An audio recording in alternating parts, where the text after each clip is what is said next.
Bagaimana sistem ini berjalan? Sebagai contoh, nak cari jenis manusia-manusia yang sanggup membelakankan agama, yang menerobos tirai-tirai dan benteng-benteng apa yang menjadi larangan Tuhan di dalam agama. Nak bagi faham macam ni. Kalau kita melalui satu lorong, kita jumpalah beberapa orang manusia yang sedang meminum arak. Jadi kita pun pergi tanya seorang-seorang, kamu ni siapa? Oh, saya Hindu, saya Kristian, saya Buddha, saya Sikh, saya Yahudi, saya Islam. Apa yang kamu buat hari ini, minum arak ni, adakah dia dibolehkan dalam agama kamu atau menjadi larangan bagi agama kamu? Semua dilarang. Yang jadi masalahnya, bila semua agama, dengan kata lain, tidak membenarkan penganut dan pemeluk dia minum minuman ini, jadi apa keperluan minuman ini berada di tengah masyarakat kita?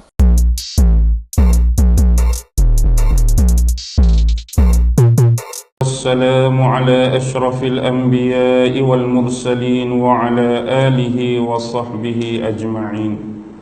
سبحانك لا علم لنا إلا ما علمتنا إنك أنت العليم الحكيم قال رب اشرح لي صدري ويسر لي أمري واحلل عقدة من لساني يفقه قولي اللهم يسر ولا تعسر اللهم يسر ولا تعسر اللهم يسر ولا تعسر اللهم صل على سيدنا محمد وعلى آله وصحبه وسلم اللهم صل على سيدنا محمد وعلى آله وصحبه وسلم اللهم صل على سيدنا محمد وعلى آله وصحبه وسلم أما بعد.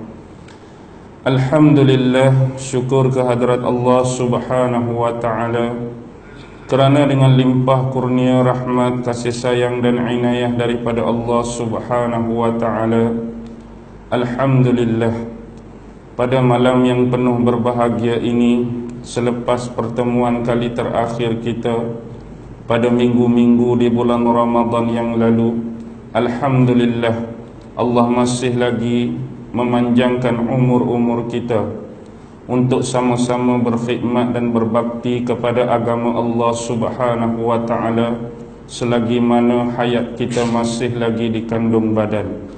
Dan alhamdulillah, bertemunya kita pada pertemuan kali ini untuk membicarakan suatu perkara yang saya rasa saya nak bagi pencerahan dan penerangan tentang rahsia bicara, suatu surah yang pernah diwasiatkan dan diamanahkan oleh Rasulullah sallallahu alaihi wasallam sebagai mendepani cabaran-cabaran dan fitnah-fitnah yang bakal mendatang di akhir zaman. Surah yang dimaksudkan ialah surah Al-Kahfi. Dan pada malam ini secara intro kita akan cuba membicarakan dan membongkar apakah perkara-perkara yang sebelum ini menjadi kegelapan dan kekeliruan di antara akal dan agama, dan fitnah yang bakal dimunculkan oleh musuh utama di akhir zaman, iaitu Dajjal. Bila kita nak berbicara dan mempersoalkan tentang surah Al-Kahfi, antara hadis-hadis yang masyhur yang pernah diriwayatkan daripada sahabat Rasulullah sallallahu alaihi wasallam, yaitu Sayyidina Abi Sa'id Al-Khudri radhiyallahu taala anhu, yang mana beliau pernah mendengar Rasulullah sallallahu alaihi wasallam bersabda, man hafiza 10 ayatin min awwali suratil kahfi usima minad dajjal. Dan ada juga riwayat yang lain, min akhiri surah Al-Kahfi usima minad dajjal. Maksudnya Rasulullah sallallahu alaihi wasallam bersabda, sesiapa yang membaca, sesiapa yang menghafaz, maksudnya membaca dan menghafaz dengan penuh keyakinan, dengan penuh pencarian, dengan penuh analisis, dengan penuh ujian, dengan penuh keberadaan dan berjaga-jaga 10 ayat yang pertama, daripada awal surah Al-Kahfi, dan ada riwayat lain menyebut 10 ayat terakhir daripada surah Al-Kahfi usima minad dajjal. Dia akan terjaga, dia akan terbenteng, dia akan didefend daripada fitnah-fitnah Dajjal. Dan ada riwayat yang lain menyebut, barang siapa yang membaca surah Al-Kahfi pada hari Jumaat, maka Allah akan membentangkan dan melitupi cahaya kepadanya sampailah ke Jumaat yang akan datang ataupun Jumaat yang kedua. Ini antara ada beberapa hadis yang menceritakan tentang pesanan dan wasiat Rasulullah agar sentiasa dalam pengekalan kita membaca surah Al-Kahfi, mengkaji, memahami dan mentadbur setiap ayat-ayat dan makna-makna yang tersirat serta hikmah-hikmah yang terkandung di dalam surah Al-Kahfi. Pada peringkat permulaan pada malam ini kita nak sebut, bicara Al-Kahfi sebenarnya adalah menceritakan tentang sesuatu perkara yang terpendam, sesuatu perkara yang terselindung, sesuatu perkara yang tersembunyi. Bila dah dia terpendam, dia terselindung dan dia tersembunyi, maka dia akan menjadi satu kerahsiaan yang cukup besar dan dia akan menjadi tanda tanya ataupun tanda soal. Sebab banyaknya tanda tanya, sebab banyaknya tanda soal inilah yang menjadi kekeliruan kepada umat di luar sana, yang menjadi kekaburan kepada umat di luar sana, yang banyak menyebabkan kehilangan arah dan tujuan masing-masing di dalam hidup dalam cuba untuk memahami aspek-aspek yang tersembunyi dan terpendam di dalam surah Al-Kahfi. Bila kita dah banyak keliru, bila kita dah banyak kabur, bila kita dah banyak kehilangan arah, inilah peluang-peluang yang akan digunakan oleh pengaut-pengaut keuntungan dan laba-laba dunia, akan digunakan oleh kumpulan-kumpulan, syarikat-syarikat ataupun organisasi-organisasi tertentu, yang mana perkumpulan ataupun organisasi ini saban hari, setiap masa, ketika dan waktu adalah mereka-mereka yang memusuhi Islam, sedaya upaya untuk menyuntik dakyah-dakyah bagi melemahkan agama, bagi melemahkan akidah, bagi melemahkan keyakinan dan kepercayaan kita kepada Allah, kepada agama, kepada Rasul dan seumpama dengannya. Jadi ironi di sini yang paling pasti yang harus kita faham, fitnah ini akan dibuat dan dimunculkan bukan oleh manusia-manusia yang jahil. Fitnah ini akan dibuat dan dimunculkan oleh manusia-manusia yang bukan tidak berpengetahuan. Tetapi yang pasti fitnah ini akan dibuat oleh manusia-manusia yang tahu, manusia-manusia yang alim, manusia-manusia yang berpengetahuan, manusia-manusia berinformasi, manusia-manusia yang bermaklumat. Sebab mereka fahamlah, tetapi garis kasar sejarah perjalanan mereka telah tersasar, mereka telah tersalah dan terseleweng, menjebakkan diri mereka bersama kumpulan-kumpulan yang nak memalingkan agama Allah daripada penganutnya, semata-mata nak mengaut keuntungan dunia. Mungkin dia nak kesenangan dunia yang bersifat sementara, mungkin dia nak kemewahan dunia yang bersifat sementara, mungkin dia nak pangkat, darjat, glamour tertentu yang bersifat sementara.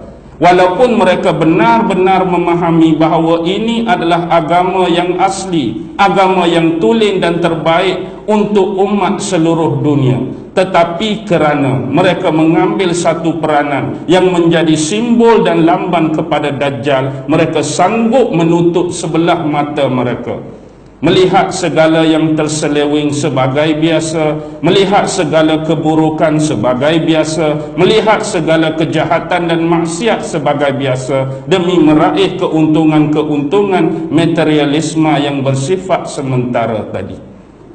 Jadi kita perlu ingat, musuh utama yang akan datang bukan calang-calang manusia. Dia walaupun diberikan umur yang panjang oleh Allah, tetapi dia diberi ilmu dan teknologi yang cukup tinggi. yang mana ilmu-ilmu dan teknologi ini bakal membakar keyakinan-keyakinan dan akidah kita untuk berpaling daripada Allah, Rasul dan agamanya. Jadi bila kita faham di sini, Al-Kahfi memulakan bicaranya menceritakan sebuah kegemilangan, menceritakan sebuah keagungan. Tetapi kalau kita tidak pandai menjaga kegemilangan, kita tidak pandai menjaga keagungan, pasti dia akan jatuh, pasti dia akan rebah dan tersungkur. Dan ini adalah pemula kembali kepada kita untuk sama-sama bangkit daripada lena, untuk sama-sama bangkit daripada tidur, untuk sama-sama keluar daripada gua. Untuk apa? Membangunkan kembali agama Allah Subhanahu wa ta'ala, berpaksikan kepada Al-Quran, berpaksikan kepada sunnah Nabi. Tidak perlu lagi kita menunggu, kerana tidak akan turun kitab yang baru kepada mana-mana Nabi, dan tidak akan pernah lagi turun sunnah-sunnah kepada mana-mana Rasul selepas ini. Jadi inilah peluang. Jadi akibat daripada kekaburan dan kekeliruan inilah maka akan timbulnya kekafiran dan keingkaran. Yang tang kafir ni amat berbahaya. Pernah disabdakan oleh Rasulullah, antara yang paling ramai pengikut Dajjal di akhir zaman ialah umat Yahudi dan kaum wanita. Yahudi kita tak heran, Yahudi kita tak pelik, sememangnya golongan terbesar mereka banyak memusuhi agama Allah. Walaupun kita tidak pernah menafikan wujudnya kumpulan-kumpulan yang baik, seperti yang terjadi di serata dunia, seperti kumpulan Najrek, seperti kumpulan Agudat Israel dan beberapa perkumpulan yang lain. Mereka adalah Yahudi-Yahudi ortodok yang masih sayangkan agama mereka dan nak mewujudkan kecintaan dan keamanan atas dunia ini. Tetapi yang menjadi kebimbangan kita ialah kaum wanita. Kaum wanita ini bersifat umum, maka di dalamnya pasti ada kumpulan-kumpulan yang memang telah kafir, yang memang telah tersalah, yang memang telah terseleweng. Tetapi dalam masa yang keemasan inilah, Dajjal akan gunakan sepenuhnya peluang untuk meraih kumpulan yang menjadi musuh bagi dia, iaitu umat Islam di kalangan wanita. Jadi dalam masa yang sama kita perlu berhati-hati. Jagalah keluarga masing-masing, agar isteri-isteri kita, anak-anak perempuan kita, adik-adik perempuan kita, anak-anak saudara perempuan kita, anak-anak jiran dan tetangga kita, anak-anak qaryah dan kampung kita, agar tidak terjebak dalam fitnah yang bakal melanda umat akhir zaman, umat Nabi Muhammad sallallahu alaihi wasallam. Satu lagi perkara yang saya nak sebut, keingkaran. Keingkaran boleh berlaku dalam dua konteks. Pertama, ingkar kerana lalai dan jahil. Mereka ingkar kerana mereka tak faham. Mereka ingkar kerana mereka tak tahu. Mereka ingkar kerana tak mahu mengkaji. Mereka ingkar kerana tak mahu belajar. Tetapi ada konteks yang kedua, ingkar kerana tahu dan faham. Ini yang paling menjadi permasalahan utama. Saya nak sebut di sini secara terbuka. Bila kita terlibat dalam medan dan dunia dakwah, kita akan bertemu dengan dua macam konsep. Satu, ramai orang yang suka kita. Di sana akan terbitnya pujian-pujian. Dan kumpulan yang kedua, ada orang yang tak suka kita. Di sana terbitnya tohmahan, makian dan cacian. Ini dunia biasa dalam medan dakwah. Tetapi di sana adanya lontaran-lontaran yang tidak berasas. Contohnya bila kita mengkaji tentang ilmu yang disebut sebagai eskatologi. Itu ilmu fitan yang menceritakan tentang strategi-strategi dan taktik-taktik musuh Islam di akhir zaman dan bagaimana untuk menangani dan menanggapinya. Dia juga membicarakan tentang strategi-strategi perang di akhir zaman. Inilah eskatologi. Bila kita membicarakan ini, ramai di luar sana yang tohmah, ramai di luar sana yang lontarkan tuduhan yang tidak berasas, Ini semua adalah pentaksub. Ini semua adalah paranoid. Ini semua adalah ilmu yang tidak berguna, menyumbang kepada syubhah kepada masyarakat, menyumbang kepada ketakutan-ketakutan kepada masyarakat. Ilmu seperti ini tidak pernah diajarkan oleh Allah, tidak ada dalam Al-Quran dan Sunnah Rasulullah. Benarkah demikian?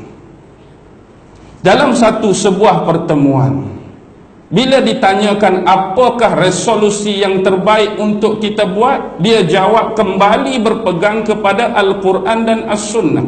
Jadi selama ini bila kita membahas dan membongkarkan ilmu tersebut, kita tak pernah meninggalkan Al-Quran pun.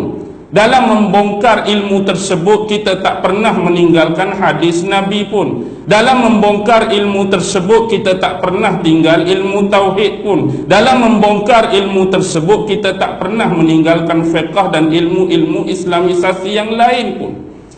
Sebab dasar dan pijakan kita ialah Al-Quran. Dasar dan pijakan kita ialah sunnah untuk membongkar event-event dan peristiwa yang pernah disarankan dan diberitakan oleh Rasulullah. Faham maksud pijakan? Pijakan tu maksud dasar dan sumber pengambilan. Jangan pula ambil kata pijak, nak suruh pijak Quran, pijak hadis, jadi tersilap pula. Hari ini kalau dia kata kita amal Quran, kita amal sunnah, kita akan selamat. Benarkah kita selamat? Kita ambil saja suasana yang membelenggu dan sistem yang memegang kita.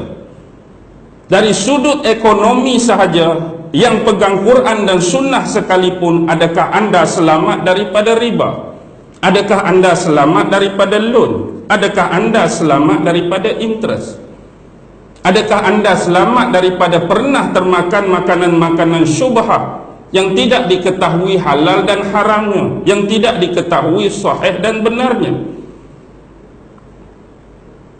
Kita tidak akan pernah terselamat selagi sistem ini memegang kita.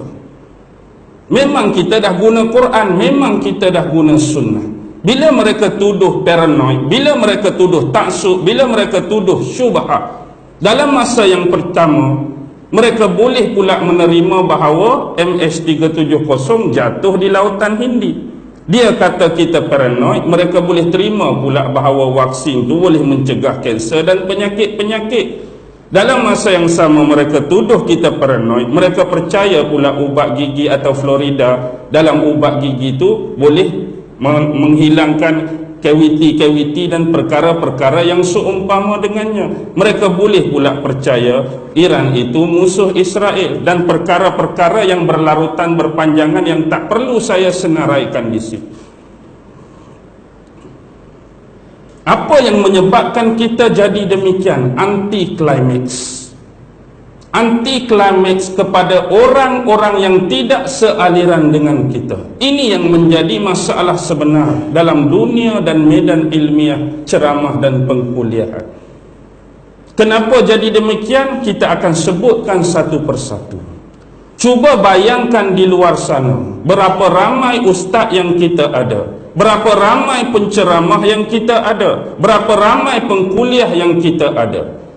Tetapi kebiasaannya setiap ustaz, pengkuliah dan penceramah akan bergerak secara sendirian. Antara kelemahan kita sekarang, kita tidak pernah ada penyatuan dalam bab rumusan. Kita tidak ada pernah penyatuan dalam bab rumusan. Apa yang saya nak maksudkan ialah, bila kita bercerita tentang eskatologi, ustaz ini dengan idea dia, ustaz ini dengan ilmu dia, tiba-tiba malam esok datang ustaz yang lain dengan ilmu dan idea dia. Jadi di sinilah pendengar-pendengar akan terperangkap. Semalam ustaz ni baca ayat ni juga tapi cerita lagu ni. Malam ni ustaz ni datang, ayat ni juga cerita lagu lain. Jadi orang dah mula kabur dan keliru. Hak mana hak betul ini? Hak mana hak benar ni? Kenapa jadi demikian? Sebab kita tak memahami satu benda. Inilah yang Al-Quran sarankan awal-awal lagi, Iqra' bismi rabbikal ladzi khalaq. Penyatuan antara teks dan konteks tidak selari. Apa dia teks, apa dia konteks? Sebab hari ini kita perlu memahami setiap pendakwah, penceramah dan pengkuliah. Mereka mempunyai latar belakang hidup yang berbeza. Mereka mempunyai tahap pengajian dan pendidikan yang berbeza. Mereka mempunyai guru-guru yang berbeza. Mereka mempunyai murid-murid yang berbeza. Mereka mempunyai ilmu-ilmu yang berbeza. Mereka mempunyai pengetahuan-pengetahuan yang berbeza. Mereka mempunyai kepakaran-kepakaran yang berbeza. Mereka mempunyai kelebihan-kelebihan yang berbeza. Jadi disebabkan perbezaan itulah ilmu di antara seseorang dengan seseorang yang lain tidak akan pernah sama.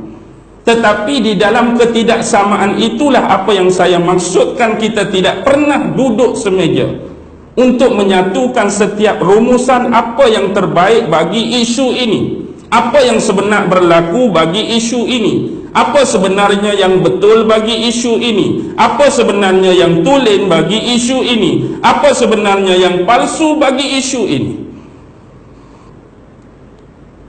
Faham ke tak ni? Baik, kita tengok beberapa perkara. Kalau mereka kata apa yang kita buat sekarang adalah taksub, paranoid dan syubhah, mengkaji tentang konspirasi-konspirasi yang telah dibuat oleh musuh-musuh Islam untuk menyuntik, meracuni, menghancurkan dan memusnahkan Islam. Mereka sebenarnya tidak pernah memahami antara teks dan konten. Iqra' sebenarnya mengajar kita untuk mencari ilmu dengan lebih luas dan mendalam. Kita hari ini bukan sekadar untuk mentilawahkan Al-Quran, tetapi mengiqra'kan Al-Quran. Sebab antara tilawah dan iqra' jauh lebih besar peranan dia dalam mencari ilmu. Iqra' bukan sekadar baca, iqra' bukan sekadar kaji, iqra' bukan sekadar analisis, iqra' bukan sekadar bedah. Malah dia lebih luas dari sudut tilawah Al-Quran semata-mata. Sebab itu dalam Al-Quran bila kita bertemu teks bulan, kita bertemu teks bintang, kita bertemu teks matahari, kita bertemu teks gunung ganang, kita bertemu teks sungai dan laut. Selagi anda duduk di hadapan Al-Quran membaca teks-teks tersebut, anda tidak akan pernah mengenali bulan, bintang, matahari, gunung ganang dan laut sekiranya anda tidak mengambil konsep yang kedua, iaitu kontekstual. Duduklah bersila lama mana depan Quran, selagi anda tak keluar rumah cari bulan, anda tak akan pernah kenal bulan. Duduklah depan Quran, anda tak keluar rumah cari matahari, anda tak akan pernah kenal matahari. Duduklah depan Quran, kalau sebut laut dan sungai, anda tak pernah keluar rumah cari dan kenal laut dan sungai, anda tak akan pernah faham. Jadi inilah yang disebut antara teks dan konteks yang tidak selari. Kadang-kadang ada di kalangan kita baca ayat Quran, baca sunnah, tetapi konteks yang dia bawa jauh daripada senario sebenar yang berlaku di luar sana. Sebab dia mengambil teks semata-mata, gabung dengan ilmu dia tanpa konteks yang disebut sebagai pengalaman. Sebab pengalaman semakin banyak kita berjalan, semakin banyak kita berhijrah, semakin banyak kita menjelajah, melihat dan mengukur alam semesta Allah, ilmu kita akan makin luas terbentang. Inilah yang membezakan seseorang dengan seseorang yang lain. Bahkan tidak pernahkah kita melihat bahawa Allah banyak menyarankan ayat-ayat afalam yasiru fil ardi awalam yasiru fil ardi, tidakkah kamu berjalan di atas muka bumi? Cuba kamu berfikir, cuba kamu merenung, cuba kamu tadabbur. Ini semua adalah ayat-ayat yang bersifat konteks tentang teks asal yang terkandung dalam Al-Quran. Bila kita memahami suasana dan senario sebenar, bila kita nak mengeluarkan ilmu, hujah dan pendapat selari antara teks dan konteks, inilah yang lebih banyak penerimaan daripada orang-orang ramai dan awam. Sekarang kita tengok, benarkah dalam Al-Quran tidak ada apa yang dinamakan eskatologi? Ambil dua saja Nabi yang bakal kita cetuskan sebagaimana fitnah yang cuba dimunculkan oleh Dajjal. Kalau kita tengok dalam Al-Quran, sekurang-kurangnya ada 3 makhluk Allah yang bernama manusia yang pernah cuba mengaku, mengklaim dan dakwa diri dia sebagai Tuhan. Pertama ialah zaman Nabi Ibrahim alaihi salam. Siapa raja masa tu? Namrus bin Kan'an. Namrus bin Kan'an. Namrus ni orang yang hebat, orang yang berilmu, orang yang pintar dan berpengetahuan. Namruslah mula-mula orang yang pakar dalam bidang architecture. Namrud pakar dalam bidang seni bina. Namrus juga pakar dalam bidang ilmu palmistri. Tahu palmistri apa? Palmistri ialah ilmu astrologi yang mencakupi dalam bidang horoskop. Horoskop tu yang kita belajar tentang 12 bintang tu lah, yang ada Sagittarius, Capricorn, Leo, Gemini tu. Siapa pemula dia? Namrus lagi. Sebab bagi Namrus, dia nak bentangkan satu aliran keyakinan tentang bahawa ada satu Tuhan di luar sana. Yang Tuhan yang cipta kita tu, biar dia buat kerja dia, jangan campur tangan dengan urusan makhluk yang bernama manusia di bumi. Bagi kami di bumi, biar kami sendiri yang urus urusan kami. Tidak ada hubungan antara pencipta dengan yang dicipta. Tidak ada hubungan antara khalik dengan makhluk. Sebab itu dia mencipta palmistri, horoskop untuk meramal nasib. Padahal dalam Islam kita dah ditegaskan tentang keyakinan dan kepercayaan kepada qada dan qadar. Tapi hari ni kita ramal sendiri nasib kita. Contoh Sagittarius, kalau hari ni berapa hari bulan, jadi demikian-demikian. Padahal takdir dah ditentukan. Kita pun duk baca lah, hari ni kalau meniaga tak laku mana, tak payah meniaga. Kita pun kadang-kadang terjerat dan termakan. Baca pula kalau bulan ni jadi lagu ni, minggu ni jadi lagu ni. Dia dah buat siap-siap untuk meramal nasib dan masa depan.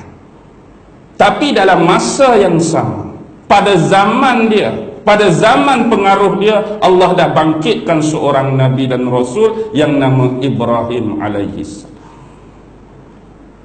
Jadi Ibrahim ini kita tengok apa yang Allah nak ajar kita kaitan dengan eskatologi. Lihat bagaimana Ibrahim membesar. Ibrahim membesar dalam keluarga ayah dia Azar ini adalah seorang pembuat patung berhala. Kita kata, ya Allah, kalau boleh elokkanlah sikit salah silah keluarga Nabi Ibrahim. Biar bapa dia tu imam ke, tu lebay ke, dia ni Nabi. Itu perkiraan kita, tetapi perkiraan Allah lebih jauh. Dia nak Nabi Ibrahim membesar dalam keadaan konteks, membaca alam semesta, membaca persekitaran dengan lebih luas, sesuai dengan tugas besar dan mencabar sebagai Nabi dan Rasul. Bapa seorang pembuat patung berhala daripada kayu, daripada pokok, daripada batu-batu. Tak cukup dengan itu, bila selesai dibuat, dia minta Nabi Ibrahim pergi tolong jual. Nabi dan Rasul yang akan dibangkitkan Allah jual patung-patung berhala. Tetapi inilah paparan, senario, inilah konteks yang Allah nak. Jadi dalam masa yang sama Nabi Ibrahim membesar dalam suasana ini. Tetapi bila dia nak jual, dia kata apa? Wahai manusia-manusia yang tidak berakal, kalau kamu nak beli, untuk apa kamu membeli sebuah patung yang tidak dapat memberi dan manfaat dan mudarat pun pada kamu? Agak-agak cakap lagu tu laku dah barang kita. Memang tak mau bagi laku, sebab dia nampak dah dan dia sebut kepada ayah dia bahawa tidak logik dan tidak mungkin Tuhan kita ini diperbuat daripada kayu, Tuhan kita diperbuat daripada batu, dan kita pula yang buat dia. Kita panggil dia Tuhan, sedangkan kita yang buat dia. Ini logik yang terbit daripada pemikiran senario dan konteks tadi. Seterusnya bagaimana kita lihat dalam persepsi dan skop yang kedua. Bila Nabi Ibrahim mula nak mencari-cari pencipta sebenar, dia nak cari Allah, nak cari Tuhan. Gambaran dalam Al-Quran, malam-malam dia tengok alam semesta, dia tengok bintang. Buat pertama kali dia anggap bintang tu Tuhan. Tapi bila waktu siang, hilang dah sirna bintang. Tak mungkin ini pencipta, tak mungkin ini Tuhan. Malam saja ada, siang tak ada. Tak mungkin.